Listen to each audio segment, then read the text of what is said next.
अस्सलामुअलैकुम वरहमतुल्लाहि वबरकातुहू। आज की हम वीडियो में बात करने वाले हैं सूरह फतेह सुनने और पढ़ने और देखने के फ़ायदे। यानी आज की आप वीडियो में जान के जाइएगा सूरह फतेह सुनने और पढ़ने से हमें क्या क्या फ़ायदे होते हैं और हमारी क्या क्या परेशानियां दूर हो जाती हैं। तो दोस्तों, जिस शख्स ने भी एक मर्तबा बुलंद आवाज़ से रोज़ाना सूरह फतेह सुनने और पढ़ने का माहौल बना लिया, वो इस चीज़ का आदी हो गया, तो इंशाअल्लाह आपके घर में, दुकान में, मकान में, जहाँ भी आप कारोबार करते हैं, वहाँ आपकी जो भी दिक्कत परेशानी है वो सब दूर हो जाएगी। आप जो भी कारोबार बिजनेस करेंगे उसमें आपको कामयाबी मिलेगी। दोस्तों, सूरह फतेह की बहुत ही ज़्यादा फजीलत है, बहुत पावरफुल ये सूरह है।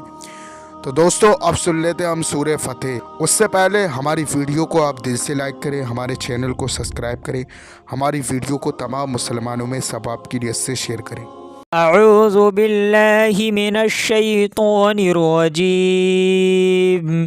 बिस्मिल्लाहिर रहमानिर रहीम।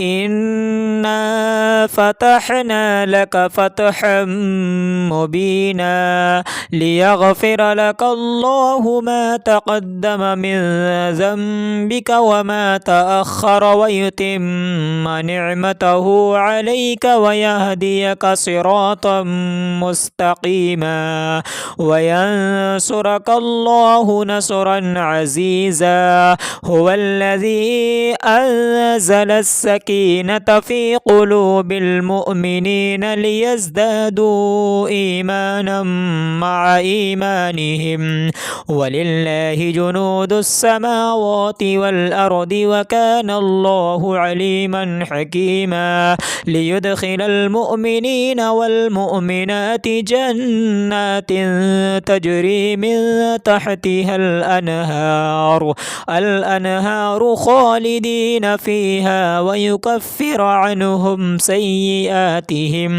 व काना ज़ालिका इंदल्लाहि फ़ौज़न अज़ीमा व युअज़्ज़िबल मुनाफ़िक़ीन वल मुनाफ़िक़ाति वल मुशरिकीन वल मुशरिकाति ज़ान्नीन बिल्लाहि ज़न्नस्सौअ अलैहिम दाइरतुस्सौअ व ग़दिबल्लाहु अलैहिम व लअनहुम व अअद्द लहुम जहन्नम व साअत मसीरा वलिल्लाहि जुनूदुस समावाति वल अर्दि व काना अल्लाहु अज़ीज़न हकीमा।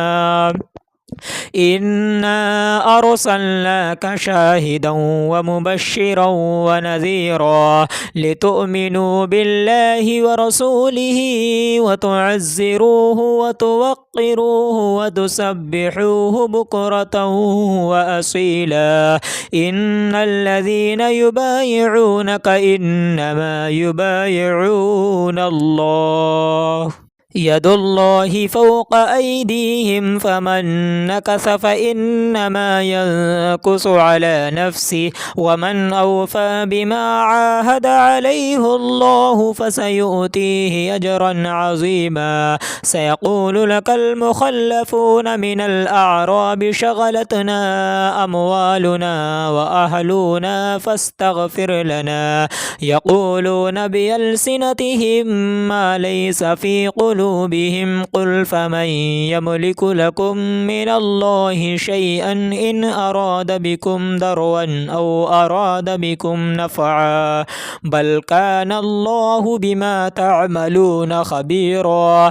बल ज़ननतुम अन लन यन्क़लिबर रसूलु वल मुअमिनून इला अहलिहिम अबदन व ज़ुय्यिन ज़ालिका फ़ी क़ुलूबिकुम व ज़ननतुम ज़न्नस्सौअ व कुन्तुम क़ौमन बूरा वमन लम युअमिन बिल्लाहि व रसूलिहि फ़इन्ना अअतदना लिलकाफ़िरीन सईरा। ولله ملك السماوات والأرض يغفر لمن يشاء ويعذب من يشاء وكان الله غفورا رحيما. سيقول المخلفون إذا انطلقتم إلى مغانم لتأخذوها ذرونا نتبعكم يريدون أن يبدلوا كلام الله قل لن تتبعونا كذلكم قال الله من قبل فسيقولون بل تحسدوننا بل كانوا لا يفقهون إلا قليلا. قل للمخلفين من الأعراب ستدعون إلى قوم أولي بأس شديد تقاتلونهم أو يسلمون فإن تطيعوا يؤتكم الله أجرا حسنا وإن تتولوا كما توليتم من قبل يعذبكم عذابا أليما. ليس على الأعمى حرج ولا على الأعرج حرج ولا على المريض حرج ومن يطع الله ورسوله يدخله جنات تجري من تحتها الأنهار ومن يتولى يعذبه عذابا أليما. لقد رضي الله عن المؤمنين إذ يبايعونك تحت الشجرة فعلم ما في قلوبهم فأنزل السكينة عليهم وأصابهم فتحا قريبا ومغانم كثيرة يأخذونها وكان الله عزيزا حكيما. وعدكم الله مغانم كثيرة تأخذونها فعجل لكم هذه وكف أيدي الناس عنكم ولتكون آية للمؤمنين ويهديكم صراطا مستقيما. وأخرى لم تقدروا عليها قد أحاط الله بها وكان الله على كل شيء قديرا.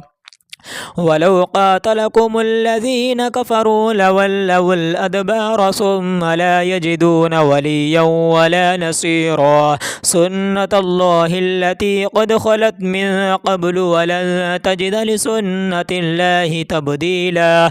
وهو الذي كف أيديهم عنكم وأيديكم عنهم ببطن مكة من بعد أن أظفركم عليهم وكان الله بما تعملون بصيرا. هم الذين كفروا وصدوكم عن المسجد الحرام والهدي معكوفا أن يبلغ محله ولولا رجال مؤمنون ونساء مؤمنات لم تعلموهم أن تطؤوهم فتصيبكم منهم معرة بغير علم ليدخل الله في رحمته من يشاء. لو تزيلوا لعذبنا الذين كفروا منهم عذابا أليما. إذ جعل الذين كفروا في قلوبهم الحمية حمية الجاهلية فأنزل الله سكينته على رسوله وعلى المؤمنين وألزمهم كلمة التقوى وكانوا أحق بها وأهلها وكان الله بكل شيء عليما. لقد صدق الله رسوله الرؤيا بالحق لتدخلن المسجد الحرام إن شاء الله آمنين محلقين رؤوسكم ومقصرين لا تخافون فعلم ما لم تعلموا فجعل من دون ذلك فتحا قريبا. هو الذي أرسل رسوله بالهدى ودين الحق ليظهره على الدين كله وكفى بالله شهيدا. محمد رسول الله والذين معه أشداء على الكفار رحماء بينهم تراهم ركعا سجدا يبتغون فضلا من الله ورضوانا سيماهم في وجوههم من أثر السجود ذلك مثلهم في التوراة ومثلهم في الإنجيل كزرع أخرج شطأه فآزره فاستغلظ فاستوى على سوقه يعجب الزراع ليغيظ بهم الكفار. وعد الله الذين آمنوا وعملوا الصالحات منهم مغفرة وأجرا عظيما. آمنت بالله صدق الله العظيم.